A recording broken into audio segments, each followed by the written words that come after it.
Dr. Julie here, and today we're going over how to do the wobble chair. So if you've been given one of these to use at home, you want to use it on a chair that doesn't have a lot of cushion in it, and it's the correct height for you.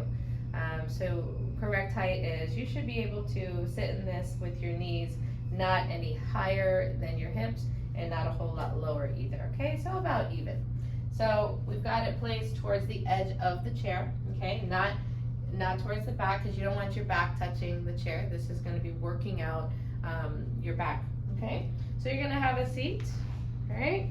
And this is a pretty good height for me. I can touch the floor. My feet are flat on the floor. I want to put my feet underneath my knees. You don't want to tuck under, okay, and not way out forward, okay? So just like this. And so I find a comfortable position on this wobble chair. It kind of feels like you're sitting in a saddle, so you should feel where you're balanced in the middle, okay? The chair isn't leaning forward and it's not leaning backwards. I'm right in the center. So you're gonna do 3 types of motions on this wobble chair. And the purpose of the wobble chair is really a lot of reasons. So there's the main reason, which is to warm up the ligaments, the discs, and the muscles associated around the spine.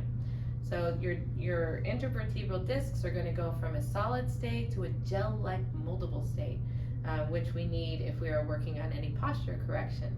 So that's number 1. It also helps to circulate cerebral spinal fluid.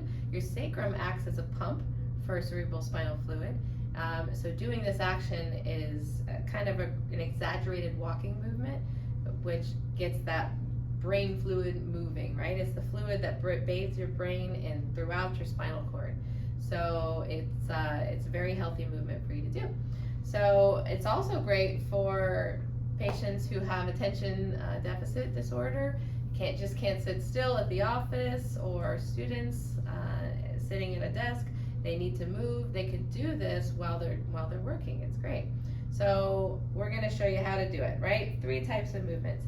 Feet flat on the floor. I'm going to go back and forth, okay?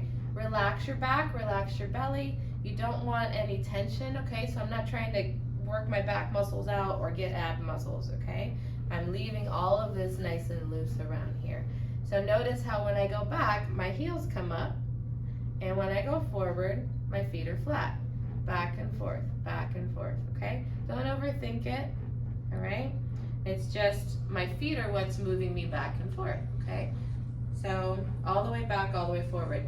If you can, if your range of motion allows you to, make sure that the back of the seat is all the way going back. So just kind of put your hands under and make sure the chair touches your fingers every time you go back, okay?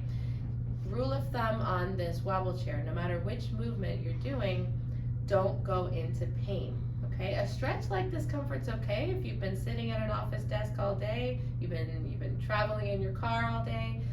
It's normal to feel stiff at first.